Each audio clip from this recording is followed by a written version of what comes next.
Do you remember what it was like to be a freshman? I know for me, I was terrified because none of my high school friends went to the same college as me, and they went all over the United States, and I was just all alone here with nobody to talk to. And I cannot imagine what it is like for out-of-state students that come to big universities like Florida State and don't know anybody. And I know it's cliche to say, but the best way to meet people is through a sorority and a fraternity if you do go to a university.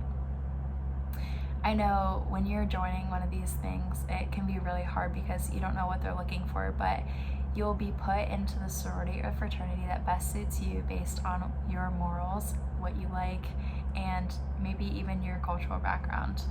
And I can't go specifically into every single cultural background of every frat and sorority, but I would like to do an overall view of what a frat and a sorority are and their cultural aspects are.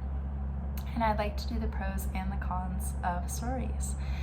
So the pros are how fun a sorority and a frat are. They host different parties, different events, and even date functions where you can dress up with either your friend or maybe your boyfriend or girlfriend and attend these dates and have fun, meet different people in the sorority, hire up people like the president or the treasurer, and just have a great time with everyone, no matter what your age is.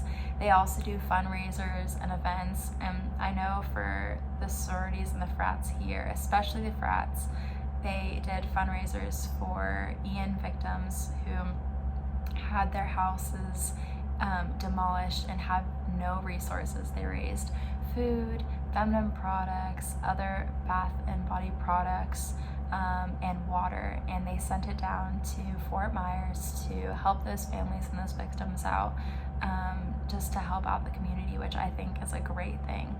But a scary side to sororities and fraternities is hazing.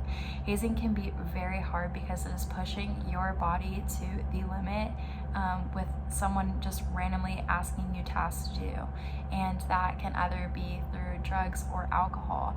And that can be detrimental to your life and just really cause you a lot of harm.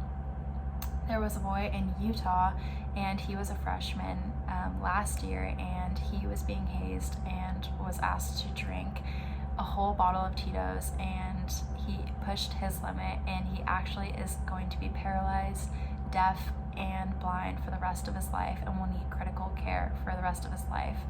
And that is so hard to hear, and I know at Florida State that they are banning hazing, and for frats and sororities that do that, they will be kicked off, which I think is great on the university part, but really sad for the frats and sororities.